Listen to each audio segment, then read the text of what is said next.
Good morning, everybody. Welcome back to the channel. I am Dalton, and this is Armson Farms, the footlong farmer YouTube channel. Had a really bad bloody nose already this morning. It is 2 a.m. Saturday. So yesterday we were sitting at -8 in the morning. We were not prepared. Our peak on the barn, before winter comes, we usually have tin that we put down on that. So heat rises. This barn roof is insulated, so the heat rises and goes out the peak in the summertime. Usually early December, we put tin on that holds the heat in. 2 weeks ago it was 60. The weather just flipped a really quick switch this year. Went right to winter. So yesterday morning, the barn was pretty froze up. Water was moving, but alley scrapers were not. The good news is we're sitting at 18 degrees right now. Alley scrapers are moving. Water's flowing. Everybody's happy. So yesterday was hell, but we're back on track for today. I've got 2 loads of feed to feed out here this morning, and then I'm going to clean barn at 7, and then today I am milking from 10:30 to 5:30, or 10:30 to 4:30. That's our middle of the day milking shift. So we'll bring you guys along for that. We haven't done a milking video in a long time. We'll kind of show you guys the parlor, show you guys our milking protocol, procedure, and we'll talk a little bit about our teat dips, why we use what we use, and our inflations, and our parlor. Yeah, first bloody nose I've had in a long time, but yeah, follow along. It's funny how fast 18 degrees can feel warm. You know, a week ago 18 was freezing, and then after a day where you're 10 below, 18 degrees, not so bad. All right, just got the heifer barn all fed here. Just grain these guys. So this is our youngest group that comes down. They still get free choice dry hay and grain, but we do wean them into the TMR as they get older. So something I wanted to ask your guys' opinion on. So got a heater over here. So the plan is next year to build a heifer barn. The issue we're having is we kind of need 2 barns. We would really like a new transition barn. So when our calves come out of the hutches right now, they're coming out at about 6, 7, 8 weeks, depending on how many calves are being born. So the calves are getting pushed down younger than they probably should be. So we're talking about getting another batch of hutches, adding on to the calf facility in that manner. And right now they come down and they go into our old barn. I'm not going to show it in this video. Some of you guys have seen it, some of you haven't. It's just makeshift pens in an old freestall barn, but there's up to about 100 head of young stock in there. It's not the greatest air quality. You know, it's old barn problems. It works, but for the number of animals that we have in it,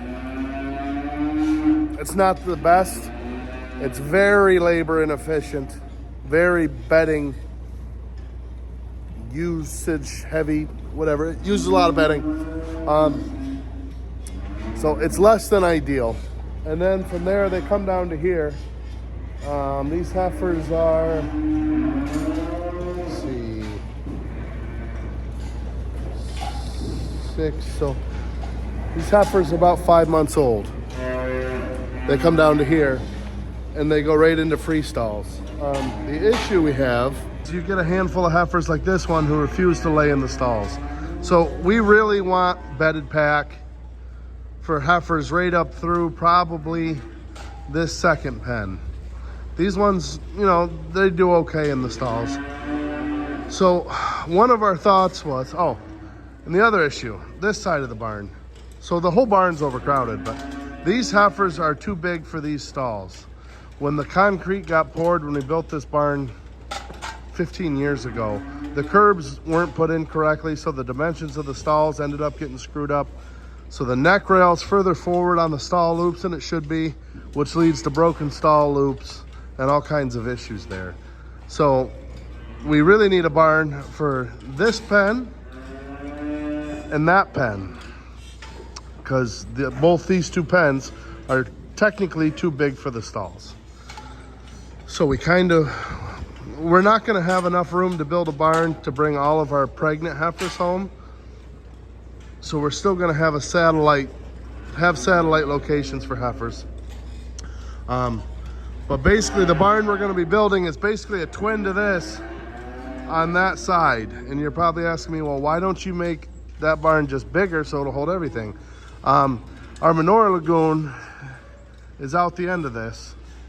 The new barn will be about 80 foot longer, but it's gonna be set up to push directly into our manure lagoon. So when we clean barn, all the manure will go right into that. That's why we can't just make it big enough for everything. So our first thought was, we got the first two pens here. You can see where that concrete curb is, just past that heifer who's jumping. We got the first two pens, maybe even all three.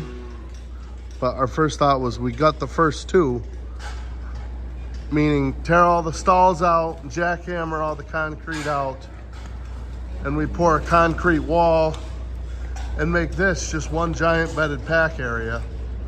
Still have different pens, so you could still kind of transition the calves as they get older.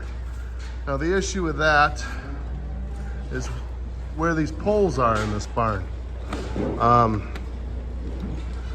You know, it cuts down on your space as far as pack goes. There's still room here,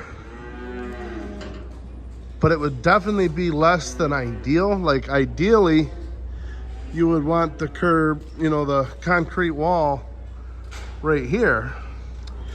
But then the issue becomes, you have all these poles mixed in with your bedded pack and no way to clean between them and behind them without forking all of that, which would be a serious amount of labor. So that's less than ideal. I thought, well, it'd be really, I think, kind of silly, but I did think you could pour a concrete wall down the pole and leave the front row of stalls. So you got bedded pack down the back and a front row of stalls. So if some of the heifers wanted to lay in the stalls, they can. And if not, they could lay in the bedded pack. That just seems, you know, kind of backwards. The point of the bedded pack was to eliminate the stalls when the heifers are this young. But that is a thought. And then the new barn, you would put stalls in the whole thing for heifers this size and bigger, meaning breeding age, and maybe one pen of pregnant heifers potentially if there was space.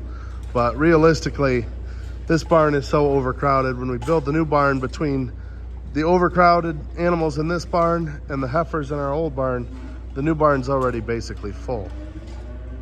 The other option, which has its downfalls as well, is to leave this barn set up just how it is. And then the new barn, you would build half bedded pack, so half transition, and then half breeding age heifers. You know, basically the animals that are over here. Not a bad idea. And it would also save money because it's cheaper to build a barn with a bedded pack than it is to build a barn with stalls, because stalls obviously cost money. They're not cheap. You got mattresses, you got the stall loops, you got the neck rail, you got the additional concrete. Like it's more expensive that way. So you would save some money on building the barn. You wouldn't have to jackhammer and change this barn at all. The downside is how many times we would be moving animals around. So if we went with option A of retrofitting this barn, the calves would come from the hutches. They'd start here. They'd get bumped down the pens. Then they would transition over to the stalls, transition to here. And we're talking about putting a hallway between this barn and the new barn. So they would start there, they'd work their way around this barn, and we would bump them over. And they would do the same thing in that barn. It would be very smooth as far as animal movement and labor. Option B of the new barn being half bedded pack, half breeding cows, is they would get brought down from the hutches into the new barn, into the transition. They'd go down through, 3 or 4 pens of bedded pack, depending on how many we made. Then they would have to, we could probably run them through the hallway. Back over. So they'd go from over there back over to this barn, and then they'd be in the free stalls, around, back down. Then they'd have to go back to the new barn to get bred. It would add in a step, and I know you're thinking, well, if you would have to move them from here to there, it's not that much different. Well, it is, because you're moving them from there to here, around, back to there. It's just one more transition from one barn to the next. And the reason I hesitated about the hallway, young heifers don't really like to be moved. The older heifers are used to being moved more. So as far as moving them through that hallway, big heifers would definitely move through easier than the little ones. So the advantage of building the new barn with the transition pack: the pack's the right dimensions, cheaper to build the facility. You wouldn't have to retrofit this barn. The downsides: labor, animal movement, stress on the animal. Moving animals from one barn to the next does add a layer of stress. Advantage of retrofitting this barn: animals could smoothly move. You'd have a smoother system around. It would be a smoother transition. It would be less labor, which I know you guys, it probably, as I'm saying it, it sounds like it's a no-brainer to build the new barn with the transition pack. That's what it sounds like. But coming from someone who already thinks we spend an astronomical amount of time moving animals, it's tough. And I really don't know what the right answer is right now. And this has went on way longer than I expected it to, so I apologize. But please leave in the comments your guys' thoughts and opinions. There's no wrong answer. If you guys have an idea that I didn't think of or didn't mention, aside from building 2 new barns, which we will not be doing, don't put that in the comments, because that is certainly not in the budget. These barns are not cheap to build. Lots and lots of money to build barns. So that is not in the budget for right now. The only other option would be to build a new barn for the bred heifers and pregnant heifers and continue using the old barn that we're using. But as far as animal health and space, we're really pushing to get a transition area for these younger heifers. We think they will do. We got to get a ring on her. 7782. Hey, cut that out. So sometimes you'll get animals who suckle on other calves, and the reason that's a big deal is that could lead to a 3/4 cow when they're older. Suckling on them when they're young leads to problems down the road. Leave in the comments what you guys think, guys. That was like a 12-minute discussion. Probably not a bad one to have.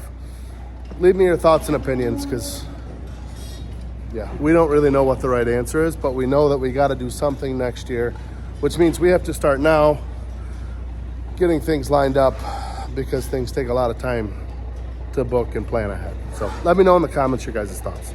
All right, 10:30, we're just getting started milking. This is a group of cows that are getting dried off. They're just about done. We're gonna send them up. Uncle Todd went out, he's bringing group 2 to us. So we start with group 2, we go group 2, 3, 4, 5, and then 1. 1 is our fresh group, they get milked last. So we'll dive in here.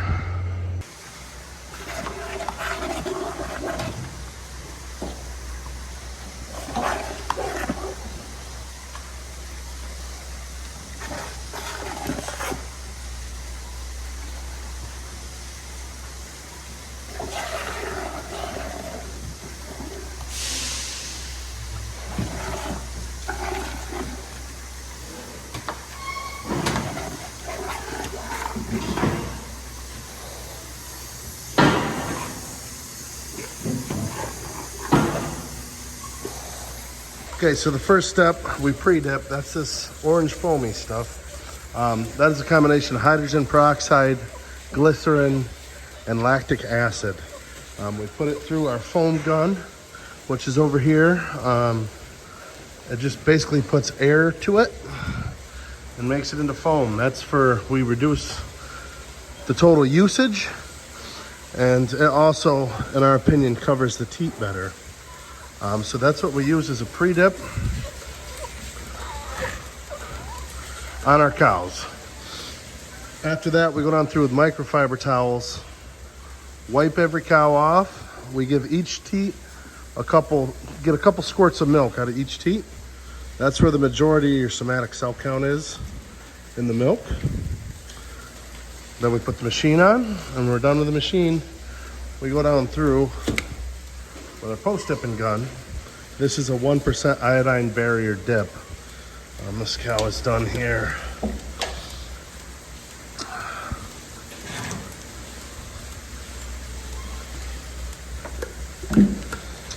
And we just spray that on. And that keeps it sanitized and keeps the bacteria from getting in until the next milking. Push that button there. This is a double 20 parallel parlor de la Vale.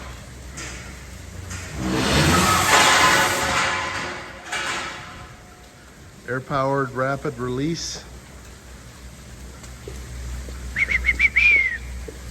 14 years old now. So that bar there lifts up and lets the cows out. Back down. This opens up the gate here.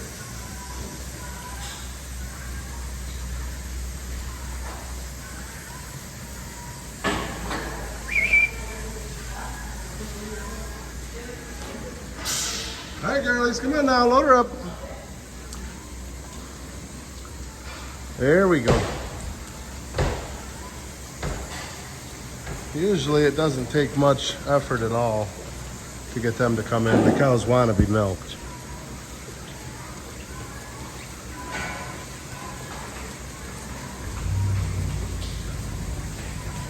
Come on, sweethearts.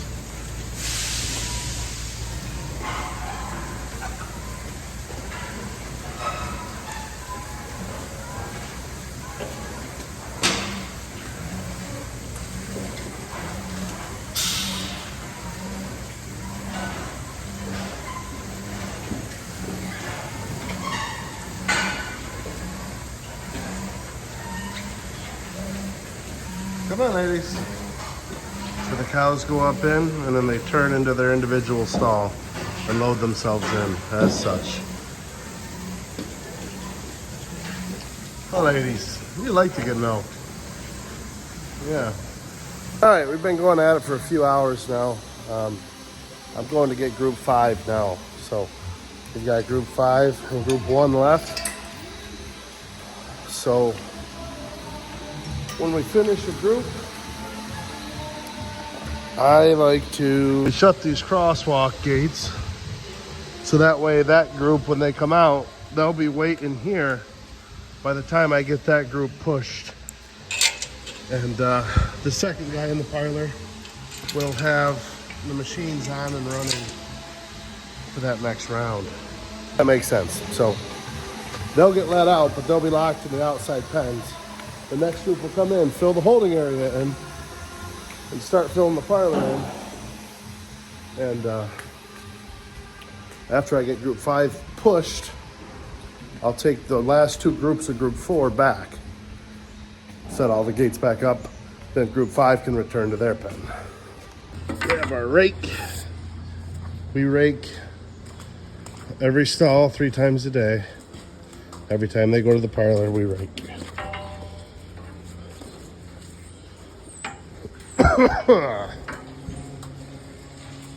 So you see, that's group 4 is on the other side. This is group 5.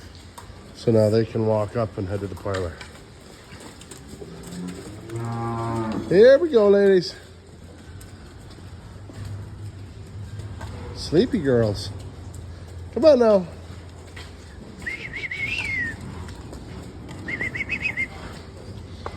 Pretty nice Zuri cow there. Of course, point out the cow that laid in a pile of poop. Come on, girlies. Up we go, up we go. Come on, ladies.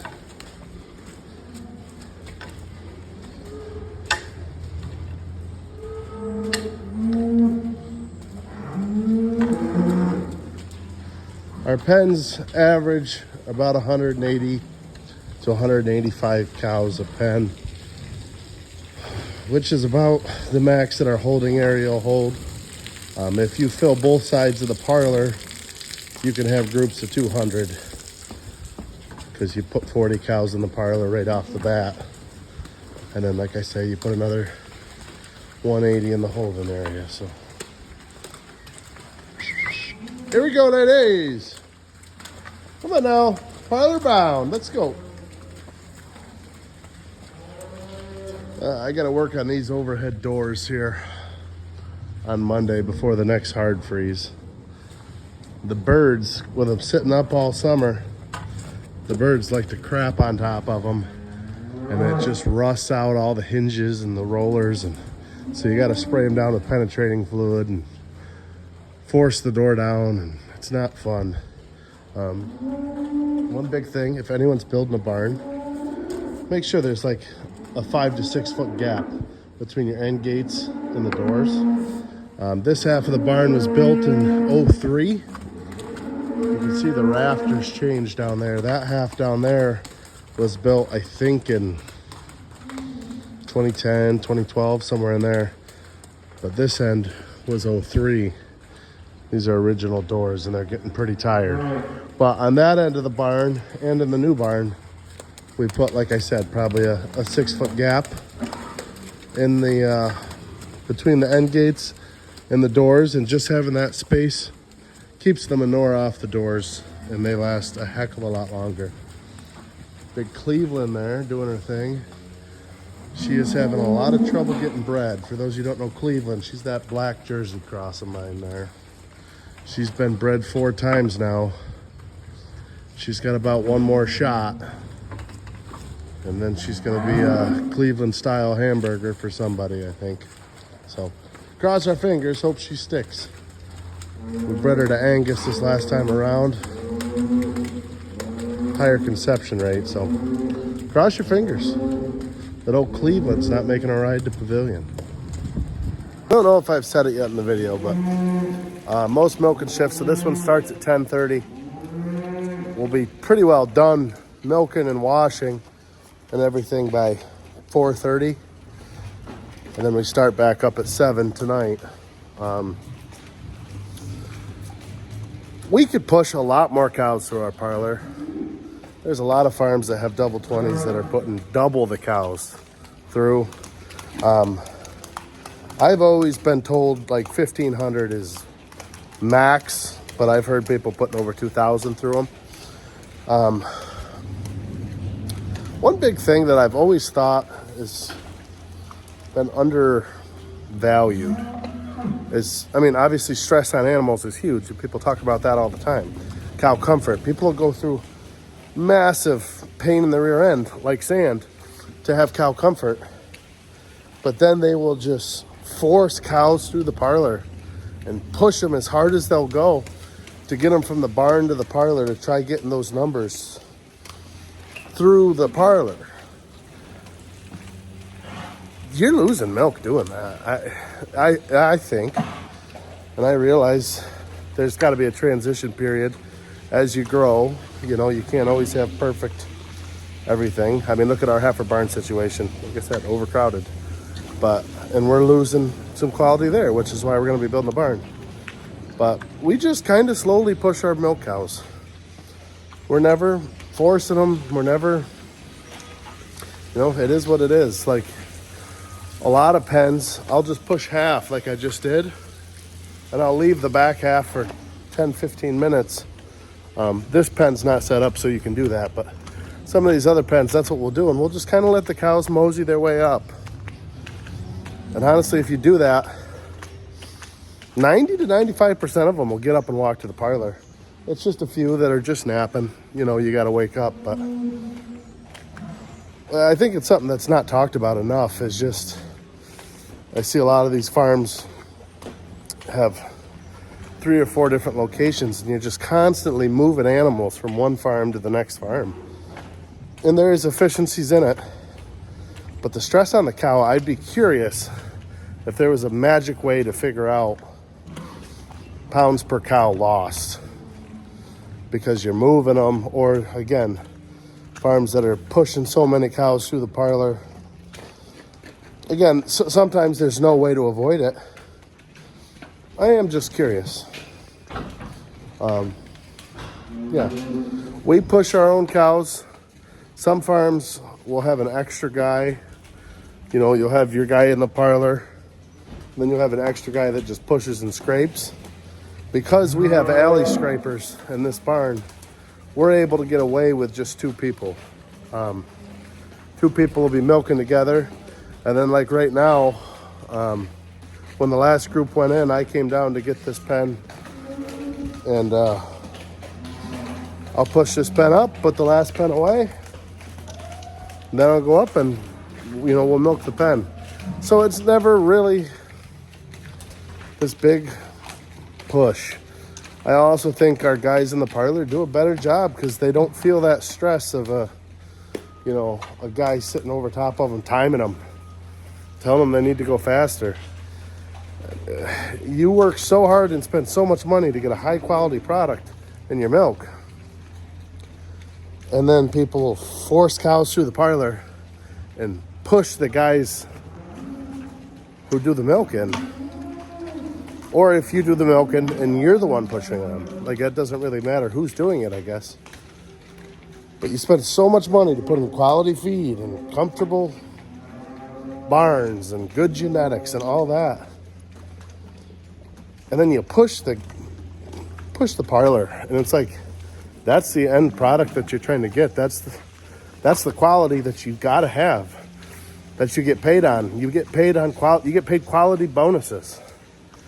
That's really where the most time should be spent, is doing proper procedures in the parlor, doing a really good job, thoroughly stripping the cows, making sure cows are getting milked out all the way.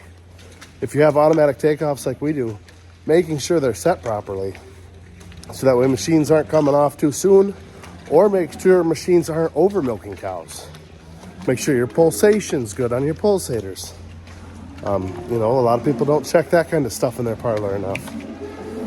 Just a thought that I had when I milk, because I see it a lot, you know, guys that are growing or guys that have older parlors, and they're just trying to, you know, max them out, which is, again, on paper, that's what you should do. And I 100% understand. I'm not knocking people for doing it. I'm just talking out loud of, I wonder what the total pounds per cow and net loss doing it that way is. Like I said, ours is a double 20 parallel, built in right in that 2010 to 2012 range. I don't remember the exact year. Just before rotaries were mega popular. Like, there were some rotaries around, but nowadays it seems like if you're going to build a parlor, you build a rotary. So hindsight 2020, we could have put in a 50 cow or, you know, a 70 cow rotary parlor. For those of you who don't know, those are the parlors where the cow walks on and it spins around in a circle. The cow gets milked while it spins, and then they back off and go back. It's a very efficient parlor. It's the way pretty much everybody's going nowadays. So hindsight, that would have been an option. But at the same time, this parlor's 13, 14, however many years old it is. 13, 14 years old.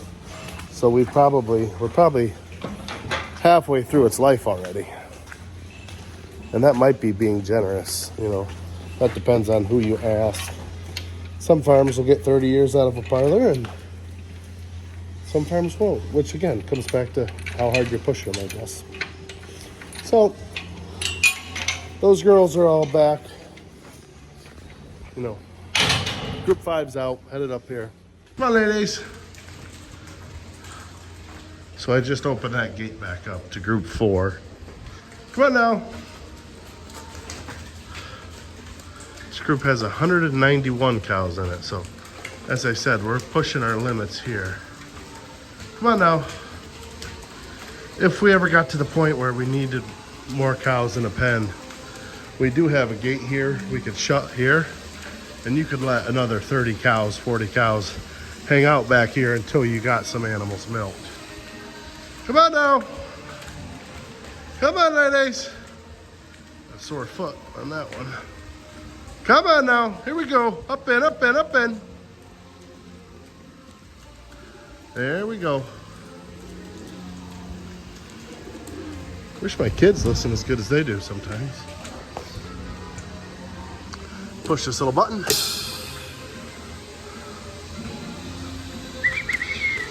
All this is air powered. Air cylinders, air driven. Same thing with the Parlor. All the rapid release stuff is air. You know, milkers, everything's air powered. So now that they are shut in, I open these crosswalks back up. And again, that's the last group for group 4. And this is a group from group 4. So they can go back down and get put away. And we start all over again. Like I said, after this group gets milked, we've got group 1, which is our fresh group, and then we'll be all set. So I forgot to mention, between every group, we scrape and hose off the rubber mats that they stand on while they get milked. We got a big fire hose up there. We do that on both sides. Another note, I can't stand Mexican music. Can't stand it. It's not for me. It all sounds the same. I don't know, not catchy. Oh well. All right, we got one turn left out in the holding area, and we'll officially have her wrapped up. You can see here we got the fresh cow's milk. All this milk gets used for calves. Currently this is all fresh cow milk. So when a cow freshens, you catch her milk and keep it out of the bulk tank because it does have antibiotics in it from when we dried them off. So 3-4 days worth of milk in them, then they will get tested to make sure the milk is antibiotic free. And once they are tested and there's no antibiotics in the milk, then they can go into the regular bulk tank and it can be shipped for sale. All of the milk that we catch goes to our calves. We take it up there, it all gets pasteurized and used to feed the calves. We also do have a few high somatic cell cows that we catch just because we don't make near enough milk to feed our calves. And we do buy milk replacer to supplement that some, but there's, I think, 3 cows that are really good cows that are just old cows with high somatic cell that we catch. Currently, there are 0 cows on the farm treated for mastitis related issues, which is an excellent number given we're milking 974 through the Parlor right now. So to 974 cows, there's 0 mastitis related issues at the moment. So we're pretty proud of that. Running low 60s for somatic cell count this week. Low 60,000s, that is. So pretty good number there. But yeah, like I said, you know, we have freshened in over 30 this week. We got another 30 next week. So even just catching our fresh cows, still many, many gallons. But this last turn is always the hardest because it's all the fresh heifers that have waited till the end to come in. So I'm gonna give them a hand with that. Then we can start the cleanup process. All right, last 6 machines on. The cleaning process has begun. We started scraping. We can get up in the holding area into all of our exits with the skid loader. Scrape it into a trench at the end. It gravities down to our pump room from there. Once these last 2 groups are out, We hose everything down, scrub it with brushes, and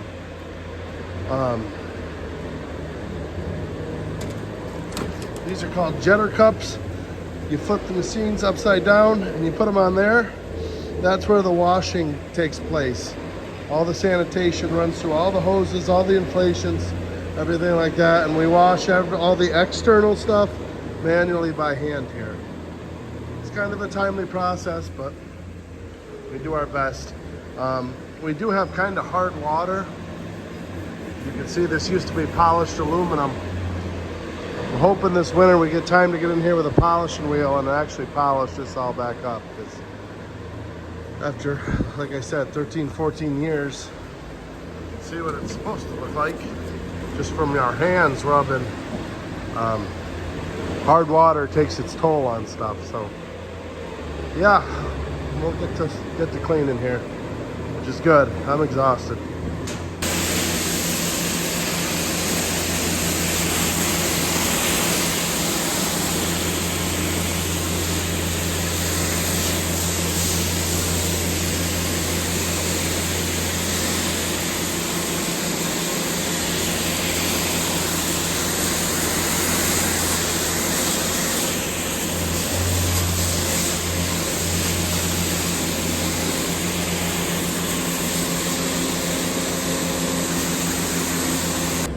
Alright, things are pretty washed up if you guys want. It doesn't really matter if you want it or not. I'm going to give it to you. Quick tour in here. So, washer and dryer. We go through a lot of them. That's part of sand bedding.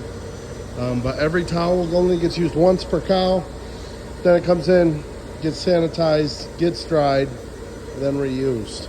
So washers, dryers, vacuum pumps.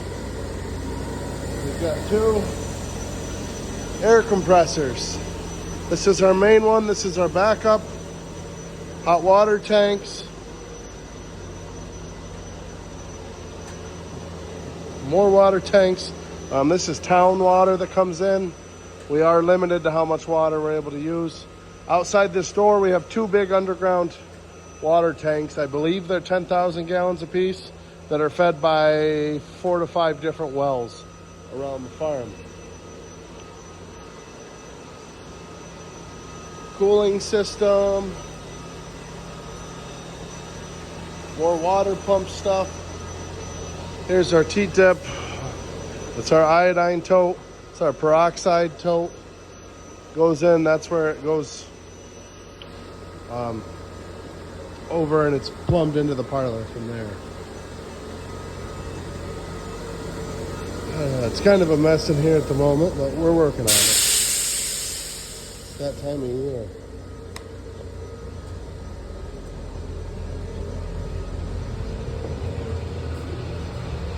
We do have a basement underneath our parlor. This is where all the milk tubes come down to. All of our pulsators are down below here. It's just a way, 1, it keeps it much quieter in the parlor for the cows. 2, it keeps this stuff significantly cleaner than if it's up there. Still obviously gets a little bit dirty. Moisture finds its way down through, and you know, it is what it is. But definitely happy that they decided to do this when they built it, because it is much nicer milking upstairs. Receiver jar from here gets pumped up into our milk house. Gets pumped up here into the receiver jar. Actually, I think it comes into there. Yeah, it comes in here. There's 2 big filters here. It's through here, up, over, and into either that tank or this tank, depending on what time of day it is. Whew. We do milk 3 times a day here. I don't know if I've said that or not, but I'm sure I will be asked that. So like I said, just shy of 1,000 cows 3 times a day. And that's pretty much the gist of it. It's a dirty job. You know, mainly those last few heifers. They're the ones that really got you, but it is what it is. Yeah, if you guys got any other questions, leave it in the comments. I always forget stuff when I do these parlor videos. I didn't do a lot of videoing of milking itself just because we were trying to hustle down a few guys today. So it's been a hectic day. It's been a hectic week. It's been a long week. I'm very excited I'm off tomorrow. Much needed day off. I'm gonna go home and take a much needed shower. And while I'm doing that, maybe I'll edit this video so you guys can see it tonight. Potentially, but yeah. We'll see you guys in the next one. How about that? Rock on.